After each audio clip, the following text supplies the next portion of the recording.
পাত্রা পাত্রৌ বিচারণং ন কুরুতে ন সং পরং বিক্ষতে দেয়া দেয় বিমর্শক নহি নবা কাল প্রতীক্ষ প্রভু সদ্য শ্রবণেক স্বন মন প্রাণ মনো ধনাদিনা দুর্লভং দত্তে ভগতি রসং স্বয়ং ভগবান গৌর পরং মে গতি।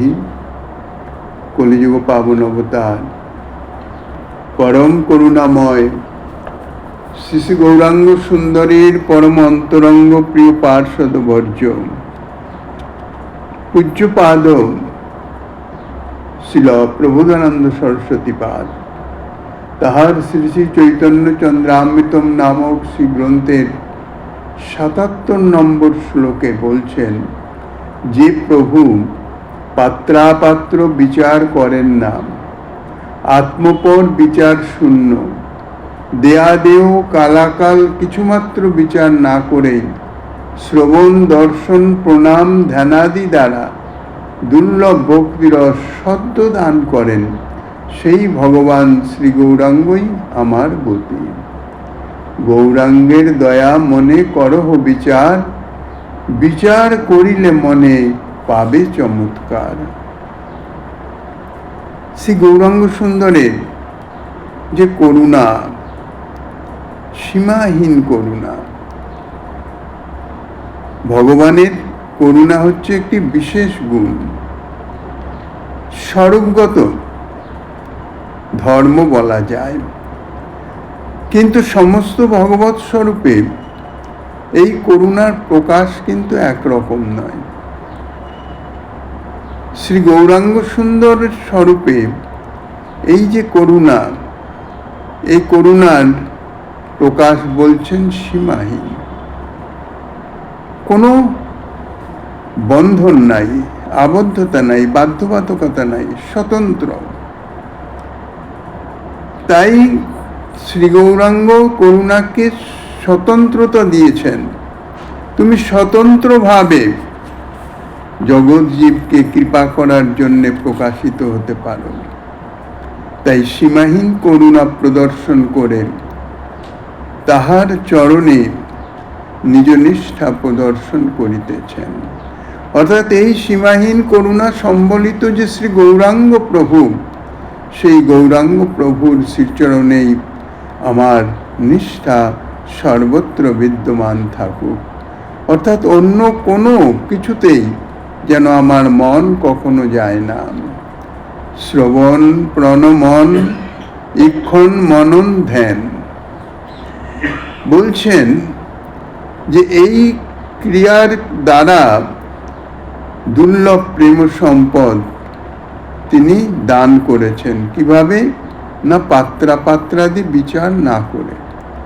শ্রবণ, শ্রী গৌরাঙ্গ সুন্দরের শ্রীমুখে মধুর হরি সংকীর্তন, অথবা শ্রী গৌরাঙ্গ সুন্দরের কথা কোনো গৌর ভক্তের মুখে শ্রবণ, অর্থাৎ তানার সম্বন্ধে শ্রবণ বা সাক্ষাৎ তানার শ্রীমুখ নির্গত হরিধ্বনি শ্রবণ।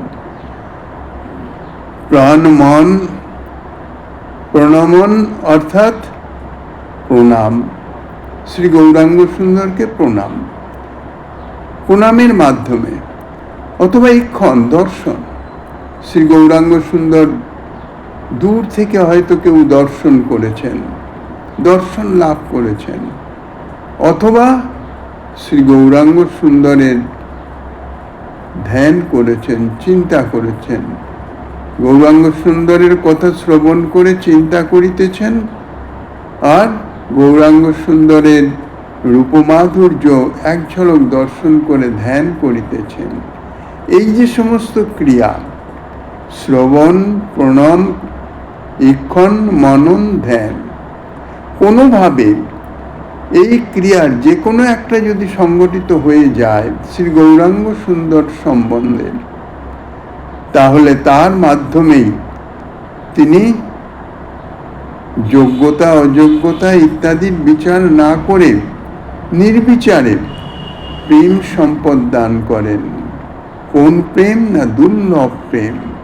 যাহা অন্য কোনো ভগবৎ স্বরূপ দান করেন নাই, যাহা অজভব ইত্যাদি জানারা যে প্রেমের সন্ধান পান নাই, সেই দুর্লভ প্রেম তিনি পাত্রাদি বিচার না করেই দান করেছেন। শ্রবণ বলতে শুধু শ্রী গৌরাঙ্গ সুন্দরের কথা তাহা নয়, শ্রীমদ্ ভাগবত আদি ভক্তি গ্রন্থের কথা, সেই ভক্তি গ্রন্থের কথা অর্থাৎ ভগবানের কথা বা ভক্তের কথা, তাহাই হচ্ছে শ্রবণাঙ্গ ভক্তি। শ্রী গৌরাঙ্গ সুন্দরের চরণে নিষ্ঠা রেখে যদি কেহ ভক্ত ভগবানের কথা শ্রবণ করেন। দ্বিতীয় হচ্ছে দর্শন, শ্রী ভগবানের শ্রীমূর্তির দর্শন, শ্রী বিগ্রহ দর্শন, মন্দিরে গিয়ে অথবা নিজ সেবিত শ্রী বিগ্রহ নিত্য শ্রদ্ধা সহকারে দর্শন, প্রণাম ইত্যাদি। শ্রীকৃষ্ণ গুণলীলাদির অনুচিন্তন, ভগবানের যে ভক্তবাৎসল্য গুণ, যে ভগবত কথা শ্রবণ করা হয়, ভগবানের গুণাবলী শ্রবণ করা হয়, ভক্তের গুণাবলী শ্রবণ করা হয়, ভক্তের যে ইষ্টনিষ্ঠা, ভগবত নিষ্ঠা, সেবা নিষ্ঠা, সে সম্বন্ধে যাহা শ্রবণ করা হয় তাহার অনুচিন্তন, অর্থাৎ পরবর্তীতে শ্রবণের পরে যে মনে মনে তাহারই চিন্তন করা, অনুননন করা। যেমন গোমাতা তিনি ভোজন করে নেন, তারপর যখন অবসর হয় তখন বসে বসে সেই ভোজ্য দ্রব্যটাকে মুখে নিয়ে এসে চর্বণ করেন, সেইটাকেই অর্থাৎ জাবর কাঠা বলেন। অনুচিন্তন অর্থাৎ যে সমস্ত কথা শ্রবণ করা হলো, লীলাদির কথা, তাহা অনুচিন্তন ইত্যাদির দ্বারাও, এইসব সাধনের দ্বারাও কিন্তু প্রেম সম্পদ দুর্লভ। এই যে ভগবদাদি ভক্তি গ্রন্থ অর্থাৎ শ্রবণাঙ্গ ভক্তি, তারপরে দর্শন, প্রণাম, শ্রীকৃষ্ণ লীলাগুণ ইত্যাদি চিন্তন ইত্যাদি, এই যে অর্থাৎ নববিধা ভক্তি অঙ্গ, শ্রবণ, কীর্তন, স্মরণ, মনন ইত্যাদি, বলছেন এই সমস্ত ভক্তি অঙ্গের দ্বারা প্রেম সম্পদ কিন্তু দুর্লভ। ইহার দ্বারা প্রেম সম্পদ পাওয়া যায় না, কেননা এগুলি হচ্ছে সাধন, আর প্রেম সাধ্য বস্তু নয় যাহা সাধনের দ্বারা প্রাপ্ত হওয়া যাবে। তাহলে এমন দুর্লভতম যে বস্তু, যে প্রেম, সেই বস্তু দেয়াদেও বিচার না করেই তিনি দান করছেন, এটা কি করে সম্ভব? কেন তিনি দান করবেন এভাবে? তার উত্তরে বলছেন তিনি প্রভু, স্বতন্ত্র ঈশ্বর, তিনি কর্তুম অকর্তুম অন্যথা কর্তুম সমর্থ, তিনি স্বতন্ত্র। তানার সম্বন্ধে, তানার কোনো ক্রিয়া সম্বন্ধে কেন তিনি এই রকম করলেন এ প্রশ্ন চলে না। যেমন অনাদি জীব, অনাদিকাল থেকেই ভগবত বহির্মুখ জীব কখনো না কখনো সৃষ্টি হয়েছে। তাইলে এই যে কখনো না কখনো সৃষ্টি হয়েছে, কখন সৃষ্টি হয়েছে? সৃষ্টি যখন হবে তখন তো তার পূর্বের কোনো কর্ম থাকবে না, কিন্তু এই সৃষ্টিটি হচ্ছে অনাদি, যার আদি নাই। এই অনাদি শব্দের সম্বন্ধে কোনো প্রশ্ন চলে না। ঠিক সেই রকম প্রভু স্বতন্ত্র ঈশ্বর, সুতরাং তিনি এমন দুর্লভতম প্রেম যাহা এই কোনো সাধনার দ্বারা প্রাপ্ত হওয়া যায় না। তাহলে সেই প্রেম দেয়াদেও অর্থাৎ যোগ্য অযোগ্য পাত্র বিচার না করে তিনি দান করছেন কেন? তানার সম্বন্ধে এ কেনর কোনো উত্তর নাই। ইহা তাহার করুণার স্বরূপ, করুণার বহিঃপ্রকাশ। শ্রী গৌরাঙ্গের এই প্রেমদান লীলায় ইহাই সূচিত হইতেছে যে শ্রী ভগবত ভক্তি দানে পাত্রাপাত্র বিচার, দেয়াদেয় পরামর্শ আত্মপর দৃষ্টি, কালাকাল ইত্যাদি বিচার নাই। গোপী প্রেম দানের হেতু শ্রী ভগবান শ্রী গোবিন্দ বলছেন, বহুকাল নাহি করি প্রেম ভক্তি দান। প্রেম বিনা বা ভক্তি বিনা জগতের নাহি অবস্থান। ইহা হচ্ছে শ্রী গোবিন্দের অন্তরে করুণার যে প্রশ্রবণ, সেই করুণা এইভাবে প্রকাশিত হয়েছেন যে এই যে প্রেম ভক্তি অর্থাৎ গোপী প্রেম বা ব্রজ প্রেম, যাহা প্রেম ভক্তি সাধনার চরমতম অবস্থায় যাহা প্রাপ্ত হওয়া যায় ভগবত করুণায়। তা বহুকাল থেকে অর্থাৎ একমাত্র এই প্রেম ভক্তি শ্রী গৌরাঙ্গ সুন্দর স্বরূপেই শ্রী গোবিন্দ জগৎজীবকে দান করেছেন। আর ব্রহ্মার এক দিবসে স্বয়ং ভগবান একবারই মাত্র আবির্ভূত হন। এক দিবস মানে 1000 চতুর্যুগ, সত্য, তেতা, দাপর, কলি, এই 4 যুগ 1000 বার যদি হয়ে যায় তাহলে ব্রহ্মার একদিন শেষ হয়। এই 1000 চতুর্যুগের মধ্যে কোনো এক যুগে একবারই মাত্র স্বয়ং ভগবান আবির্ভূত হন। স্বয়ং ভগবান শ্রী গোবিন্দ আবির্ভূত হন। আর শ্রী গোবিন্দ যে দাপরে আবির্ভূত হন, দাপরের যুগেই তিনি আবির্ভূত হন, ঠিক তার পরবর্তী কলিতেই তিনিই আবার শ্রী গৌর স্বরূপে রাধাভাব কান্তি নিয়ে আবির্ভূত হন। অর্থাৎ এই দাপর যুগে শ্রীকৃষ্ণের স্বরূপে ব্রজপ্রেম আস্বাদন করার পরে তিনি স্বাভাবিক, তিনি তো করুণাময়, জগৎজীবের দুর্দশায় তিনি সদা সর্বদাই কাতর, এবং কি করে জগৎজীবের যে দুর্দশা দূরীভূত হবে তার জন্যে তিনি সদা সর্বদাই সচেষ্ট হয়ে আছেন। তো এই যে উত্তম বস্তু, এই যে প্রেম, ইহা তো দেওয়া হয় নাই বহুদিন, অর্থাৎ সেই তার পূর্ব যুগে ব্রহ্মার পূর্ব দিবসে তাহা একবার প্রদান করা হয়েছিল। তাহলে বহুকাল দেওয়া হয় নাই এই প্রেম ভক্তি। কিন্তু যথার্থ প্রেম ভক্তি বিনা জগতের নাহি অবস্থান। জগতের মানে জগৎ জীবের, জীবের যে স্বরূপগত সর্বোত্তম স্থিতি, স্থিতি অর্থাৎ প্রাপ্তি। জীবের স্বরূপ হয় নিত্য কৃষ্ণ দাস, তাই তার যে দাসত্ব, এই দাসত্বে স্থিত হলেই, কেননা সে নিত্য দাস, 2 দিন 4 দিনের জন্য নয়, যার দাসত্ব অনাদিকাল থেকে আর অনন্তকাল পর্যন্ত। তো এই যে দাসত্ব, দাসত্বের কাজ অর্থাৎ দাসের কাজ প্রভুর সেবা। কিন্তু এই সেবা সর্বোত্তম বা সার্থকতম হবে সেবার মধ্যে, অর্থাৎ প্রীতি থাকা চাই, প্রেম থাকা চাই। প্রেম সেবাই হচ্ছে যথার্থ সেবা। তো যদি প্রেম প্রীতি না থাকে তাহলে তো তার সেবা অর্থাৎ তার স্বরূপগত ধর্ম পালিত হবে না। আর এই যে প্রেম সেবা, এই প্রেম সেবার মধ্যেও আবার সর্বোত্তম সেবা হচ্ছে গোপীগণের যে প্রেম সেবা। এই জন্যেই গোপী প্রেম সর্বোত্তম। সেই যে সর্বোত্তম প্রেম শ্রী গোবিন্দ যখন দেবেনই, তাহলে ছোটখাটো বস্তু দেবেন কেন? প্রেম যখন দেবেনই তখন সর্বোত্তম প্রেমই দেবেন জগৎজীবকে।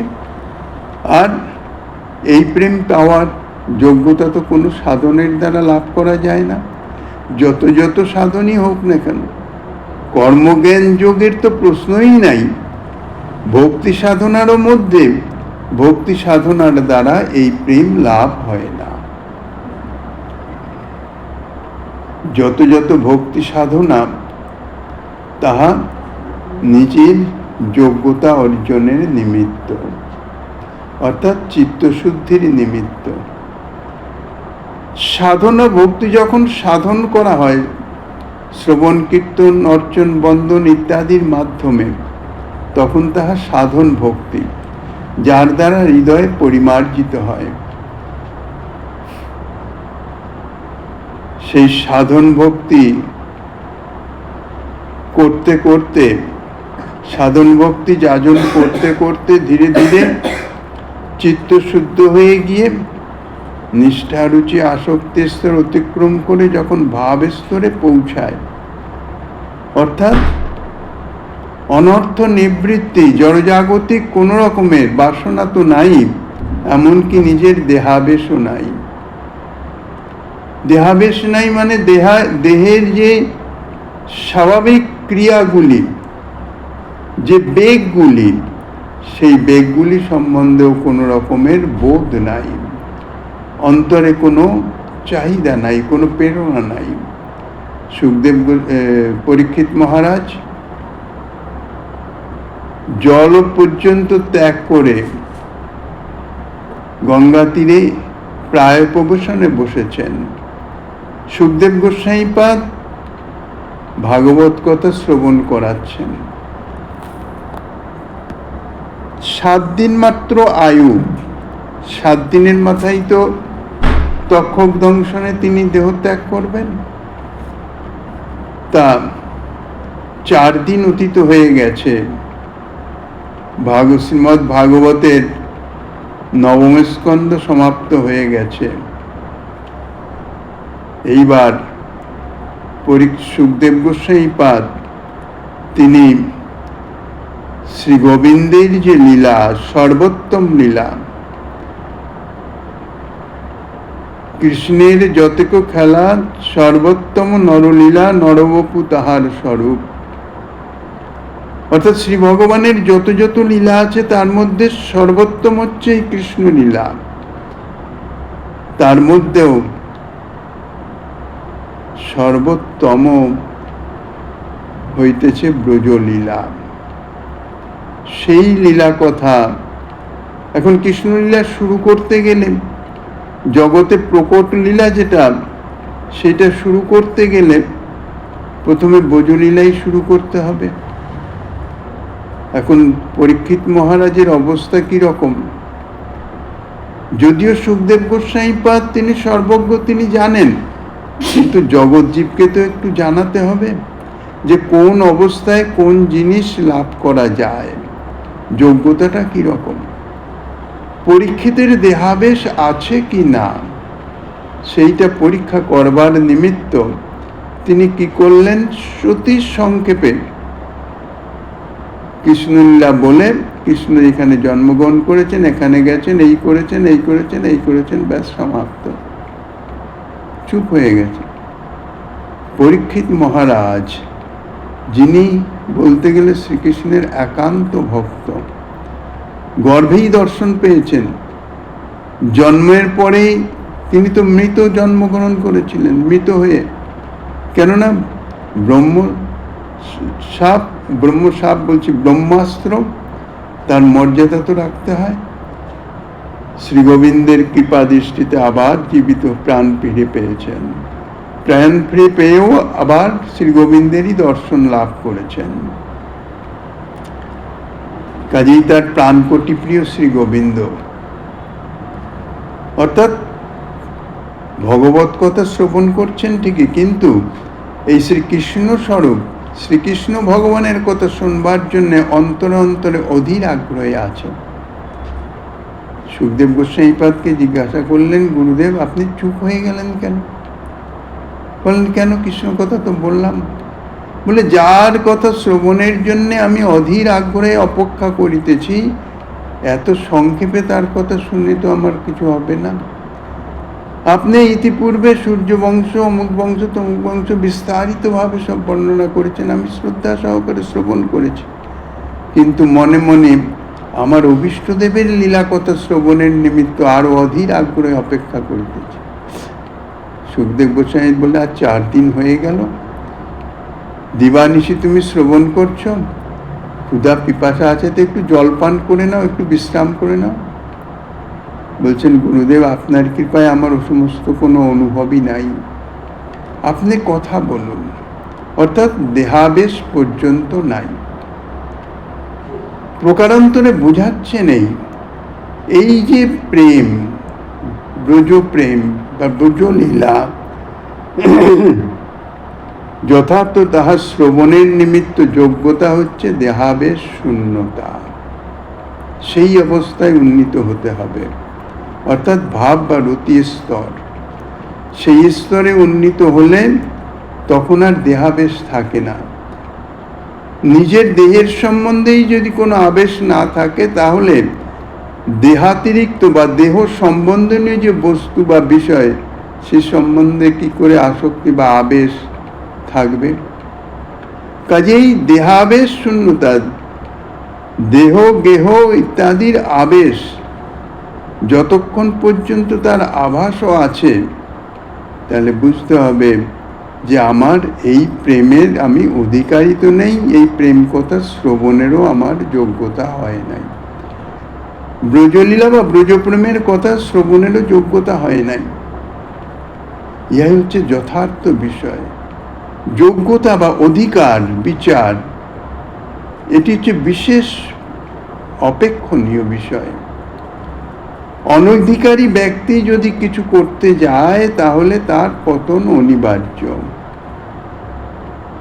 ইহা সমস্ত শাস্ত্রী বা মহাজনগণও বলেছেন। কাজেই এই যে দুর্লভ প্রেম, এখন আমার তো কোনো যোগ্যতা নাই, দিন দরিদ্র আমি, কাঙাল, উদর ভরণের নিমিত্ত দিবানিশি ব্যস্ত। এখন কোনো মহানুভব দয়ালু দাতা, তিনি যদি এসে অযাচিত আমার এই দুঃখ কষ্ট দারিদ্রতা ইত্যাদি দূর করে দিয়ে পরম সুখ স্বচ্ছন্দ প্রদান করেন, অর্থাৎ দারিদ্রতা দূর তো অর্থের মাধ্যমেই হয়, সেই অর্থ যদি প্রচুর অর্থ প্রদান করেন, তাহলে সেখানে তো আমার যোগ্যতা অযোগ্যতার অপেক্ষা নাই। কেননা তিনি অর্থের মাধ্যমেই আমাকে যোগ্য করে নিয়েছেন এবং সুখ সম্পদ ইত্যাদি দান করছেন। তো শ্রী গৌরাঙ্গ সুন্দর সেই রকম দাতা শিরোমণি, মহান দাতা, পাত্রাপাত্র ইত্যাদি বিচার নাই। তিনি চিন্তা করছেন যে জগতের জীবকে এমন ভক্তি দিব যাহাতে জগতের জীবের পুনরায় আর এ সংসারে ফিরে আসতে না হয়। শুধু ফিরে আসতে না হয়, সংসার ফেরা, সংসার বন্ধন মুক্তি তো মোক্ষতেও হয়। তারপরেও তো অনেক অনেক ভগবত ধাম আছে, সেই সব স্থান প্রাপ্ত হলেও তার তো সংসার বন্ধন, সংসারে আর ফেরার কথা নয়। কিন্তু দেবই যখন, তখন সর্বোত্তম বস্তু দেব, অর্থাৎ ব্রজ প্রেম, গোপী প্রেম। আর দেব যখন কলির জীব, মন্দভাগ্য, মন্দা সুমন্দা, তারা মন্দ ভাগ্য, মন্দ কর্মা, শুধু তাই নয়, ক্ষণজীবী তারা তো সর্বথা অযোগ্য। কাজেই তাদের যোগ্যতা প্রদান করেই দিতে হবে। এই জন্যেই পাত্রাপাত্র বিচার নাই, কালাকাল বিচার নাই, দিয়ে দিয়েছেন, অকাতরে দান করেছেন। ইহা তাহার করুণার বৈশিষ্ট্য। ভাগ্যবশতই জীবের মানব জন্ম লাভ হয়, কোনো সাধনার দ্বারা হয় না। এই ভাগ্য শ্রী ভগবত কৃপা। একবার মানব জন্ম যদি হারিয়ে যায়, অর্থাৎ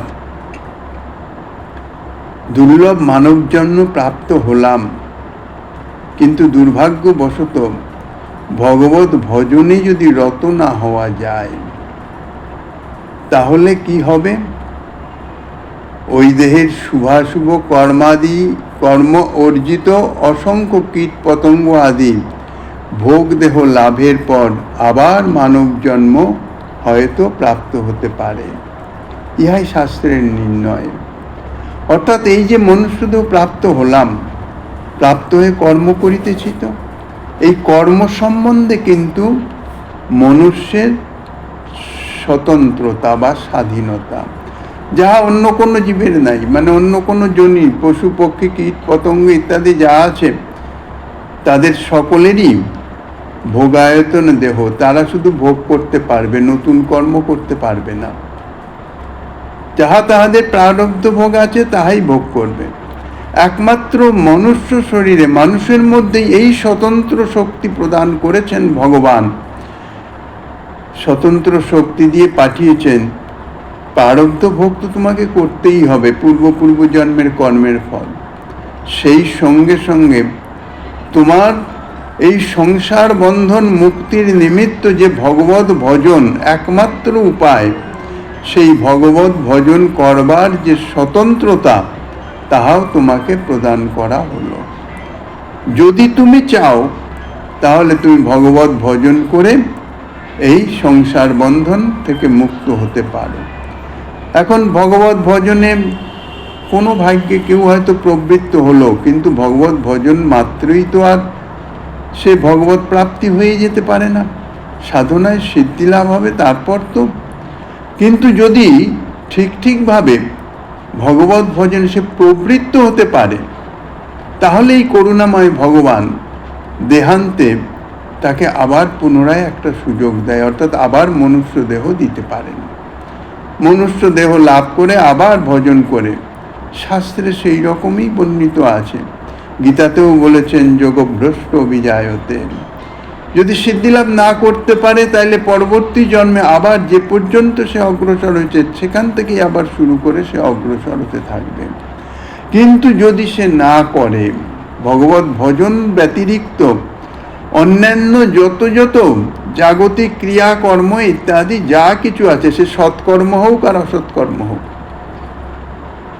নানাবিধ যে সৎকর্ম আছে, দান ধ্যান ইষ্টপূর্তি ইত্যাদি, নানাবিধ সেবা, অর্থাৎ বিভিন্ন রকমের অন্নদান বস্ত্রদান ইত্যাদি যে সেবা, এগুলি হচ্ছে সৎকর্ম। এই যে সৎকর্ম এবং সেই সঙ্গে কর্ম করতে গেলে সতের সঙ্গে কিছু অসৎ এসে যাবেই। যেমন যদি কথা বলা হয়, তাহলে সে কথার মধ্যে কিছু আন কথা আপনা আপনি এসে যায়, অপ্রয়োজনীয় কথা আপনা আপনি এসে যায়। এই জন্যেই শাস্ত্রে বলেন মিতভাষী, কম কথা বলো, কেননা তাহলে এই আন কথা আর তোমার কথার মধ্যে প্রকাশ হতে পারবে না। তাহলে কর্ম করতে গেলে, শুভকর্ম করতে গেলেও তার মধ্যে কিছু অশুভ হয়ে যায়। এই শুভাশুভ কর্ম যাহা কিছু করা হয় তার ফল তো ভোগ করতে হবে। সেই ফল ভোগের নিমিত্ত তার দেহান্তে, অর্থাৎ এই মনুষ্য দেহ অন্তে আবার পুনরায় 84 লক্ষ জনই চক্কর মারতে হয়। দিয়ে এই কর্ম আদি সমস্ত ভোগ করে তারপরে শ্রী ভগবানের কৃপা দৃষ্টি পড়ে, বলে বহুদিন থেকে এই জীবটি কর্মফলই ভোগ করে চলছে, আচ্ছা আর একটা সুযোগ দেওয়া হোক। আবার তাহাকে হয়তো মনুষ্য দেহ দিলেও দিতে পারেন। শাস্ত্রের ইহাই হচ্ছে নির্ণয়। এই জন্যে মানব জন্মকে, মানব দেহকে বলেছেন সুদুর্লভতম, একটি ক্ষণ বৃথা ব্যয় করবার নয়। যে পর্যন্ত নষ্ট হয়ে গেছে, অর্থাৎ ভজনহীন অবস্থায় যা গেছে তা গেছে চলে, যা আছে তা রাখো সামলে। অর্থাৎ বাকি যেটুকু জীবন আছে, কতক্ষণ আছে তার কোনো ভরসা নাই। যেটুকু জীবন আছে এর মধ্যে একটি ক্ষণ যেন বৃথা ব্যয় না হয়, এই সম্বন্ধে বিশেষভাবে সচেতন হতে হবে। কেননা ভক্তি বা ভজন প্রাপ্ত হওয়া ইহা তো মহৎ কৃপা সাপেক্ষ, গুরু কৃপা সাপেক্ষ। গুরু কৃপা, শ্রী ভগবান কৃপা করে গুরুরূপে আবির্ভূত হয়ে তাহাকে ভজনের জন্যে উদ্বেলিত করলেন, প্রেরিত করলেন। কিন্তু এমনই দুর্ভাগা যে গুরুদেবের প্রদত্ত সেই ভজন পথ তাহা অনুসরণই করা হলো না। নিজের মনমানি আচরণে চললাম। তারপরে যখন ভজন করবার জন্য একটু ইচ্ছা জাগলো, তখন শ্রী গুরুদেব আর প্রকট নাই, অপ্রকটে চলে গেছেন। পথহারা পথিকের ন্যায় তখন উদ্ভ্রান্তের মতন এটা করব না, ওটা করব না, সেটা করব, কি করব, জীবন সন্ধ্যা এসে গেছে, ছুটাছুটি সার। কিন্তু ক্ষণিক যদি বিচার করা যায়, শ্রী গুরুদেব যা দিয়ে গেছেন, যে পথ নির্ণয় করে গেছেন, শ্রী গুরুদেবের যা আদর্শ, চক্ষু বুঝে শুধুমাত্র সেই পথ যদি সে অনুসরণ করে, তাহলে গুরুদেবের কৃপা শক্তি সঙ্গে সঙ্গে তার প্রতি বর্ষিত হয়ে তাকে ভজন পথে অগ্রসর করে দেয়। কিন্তু যদি সেই পথহারা পথিকের মতন ছটফট করতে থাকে, তাহলে তার একুলো যায় ওকুলো যায়, কোনো কুলই আর লাভ হয় না। তাই এই মানব জন্ম সুদুর্লভতম জন্ম। শ্রী ভগবত ভজনেই কালাদি বিচার করতে গেলে যদি সহসা ক্ষণভঙ্গুর মানবদেহের বিনাশ হয়ে যায়, কেননা মানবদেহ সুদুর্লভতম শুধু নয়, ক্ষণভঙ্গুর। কখন যে নিঃশ্বাসটি চলে যাবে, দেহপাত হয়ে যাবে, তার বিন্দুমাত্র নিশ্চয়তা নাই। কাজেই একটি শ্বাসও যেন ব্যর্থ না যায়, একটি ক্ষণও যেন ব্যর্থ না যায়। ভগবত সেবা কর্মে নিরন্তর নিয়োজিত, সেই সঙ্গে সঙ্গে ভগবত নাম জপ। ভগবত নামই হবে নাম স্বরূপ। নাম রূপে সদা সর্বদাই নিজের হৃদয়ে অধিষ্ঠান করিয়ে নিতে হবে, নিজের সঙ্গে রাখতে হবে। আর বিগ্রহ রূপে তিনি প্রকাশিত হয়েছেন সেবা গ্রহণের নিমিত্ত। ভক্ত সেবা করবেন, সেই সেবা গ্রহণ করবার জন্যে তিনি এমন করুণাময় যে বিগ্রহ রূপে অর্চা অবতার, ইহাও এক অবতার, অর্চা অবতার। অর্চনের মাধ্যমে জীব তানার সেবা করবেন। সেই অর্চা অবতার বিগ্রহ রূপে সাধকের সেবা নেওয়ার জন্য তিনি আবির্ভূত হয়ে আছেন। সাধক শ্রী বিগ্রহের সেবা করুন, সেই সঙ্গে সঙ্গে নাম রূপে তানাকে সদা সর্বদাই নিজের হৃদয়ে জিহ্বার অবস্থান রাখুন। কালাকালের কোনো বিচার নাই। শ্রীনাম দেশকাল নিয়ম নাহি সর্বসিদ্ধি হয়। সবসময় নাম গ্রহণ চলবে, শুদ্ধা শুদ্ধি ইত্যাদির কোনো বিচার নাই। কিন্তু বিগ্রহ সেবা করতে গেলে শুদ্ধা শুদ্ধির বিচার আছে, সৎ অসতের বিচার আছে, তা নাহলে অপরাধ হয়ে যাবে, সেবা অপরাধ হয়ে যাবে। সেবা অপরাধ হয়ে গেলে তো তার সেই যে সেবা বাধিত হয়ে যাবে, অপরাধ বাধা সৃষ্টি করে দেবে। এই জন্যেই নাম রূপে সদা সর্বদাই কালাদির কোনো বিচার নাই।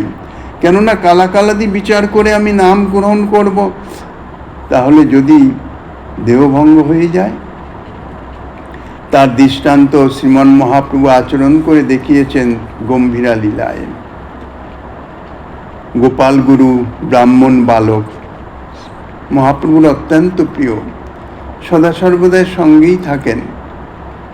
শ্রীমন মহাপ্রভু শৌচে গেছেন বাহ্যকৃত্য করতে, আর গোপাল গুরু জল মৃত্তিকা নিয়ে গেছেন।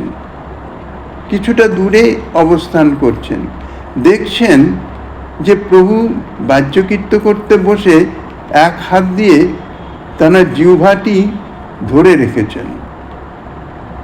গোপাল গুরুর আশ্চর্য লাগলো, প্রভু এরম কেন করছেন? এরম তো কেউ করে না। বাহ্যকৃত্য করে সমাপন হয়ে গেলেন, যখন ফিরছেন জিজ্ঞাসা করছেন, প্রভু আমি দেখলাম আপনি এক হস্তে জিহ্বাটি ধরে রেখেছেন, কি জন্যে? বলছে, কি বলবো, আমার জিহ্বা আমার কথা শোনে না, সর্বক্ষণ নাম উচ্চারিত হচ্ছে জিহ্বায়। আমি এখন বাহ্যকৃত্য করতে বসেছি, অশৌচ অবস্থা, এই সময়ে ভগবত নাম কীর্তন করা বা উচ্চারণ করা বা করা, এটা তো ঠিক নয়, অশৌচ অবস্থায়। গোপাল গুরু বলছেন, প্রভু তাহলে স্বাভাবিকভাবে মানুষের দেহত্যাগের সময় মলমূত্র ইত্যাদি অশৌচ অবস্থাটাই তো, এটাই স্বাভাবিক। তো তখন যদি ভগবত নামই সে না করতে পারে, তাহলে তার সদ্গতি কি করে লাভ হবে? প্রভুই গোপাল গুরুর মাধ্যমে প্রেরণা দিয়ে এটা করলেন। বললেন, তাই তো, আর তো কখনো এরকম করা যাবে না, কেননা কালাকালের কোনো বিচার নাই, শুদ্ধি অশুদ্ধির বিচার নাই, সদা সর্বত্র সর্বক্ষণ নাম স্মরণ করো। এই জন্যে সমস্ত মহাজনগণ তান্না বলেছেন, শ্বাস শ্বাস মে নাম সমীরণ। সবসময় নাম করো, নিরন্তর নাম। তাই বলছেন যে যদি কালাকালের বিচার করতে গেলে সহসা ক্ষণভঙ্গুর দেহ এই মানব দেহ বিনাশ হয়ে যায়, তবে তো চিরতরে অনর্থপাত হয়ে যাবে, অর্থাৎ আর তো মানব দেহ পাওয়া যাবে না। কালাদি দোষ অনুষ্ঠিত কর্মের ছিদ্র সাধন করে কর্মে বিঘ্ন জন্মায়।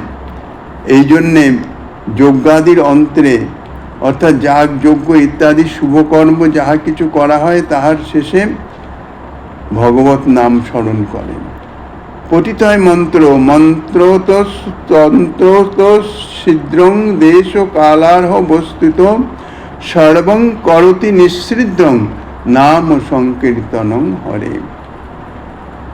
অর্থাৎ এই যে মন্ত্র জপ বা অন্যান্য যাহা কিছু বা যাগযজ্ঞ ইত্যাদি এর যাহা যাহা কিছু দোষ ছিদ্র, তাহা ভগবত নাম কীর্তনের দ্বারা সমস্ত নিঃসৃদ্ধ হয়ে যায়, সব দোষ দূরীভূত হয়ে যায়। যদি ভক্তির অত্যল্প অঙ্গমাত্র যাজনেই সমস্ত কালাদি দোষ নষ্ট হতে পারে, অর্থাৎ শুধুমাত্র নাম কীর্তনের মাধ্যমেই সমস্ত কালাকালের দোষ যদি নষ্ট হয়ে যেতে পারে, তাহলে শ্রী ভগবত ভজনে কালাদি দোষ কেমন করে সম্ভব হবে? যিনি পাত্রাদি বিচার না করে সেই সুদুর্লভ প্রেম ধন অতি অধম পতিজনকেও দান করে থাকেন, সেই শ্রী গৌরাঙ্গ সুন্দরই আমার একমাত্র গতি। পরবর্তী আস্বাদনী শ্রীমন মহাপ্রভু গিরিধারী লালের কৃপা হলে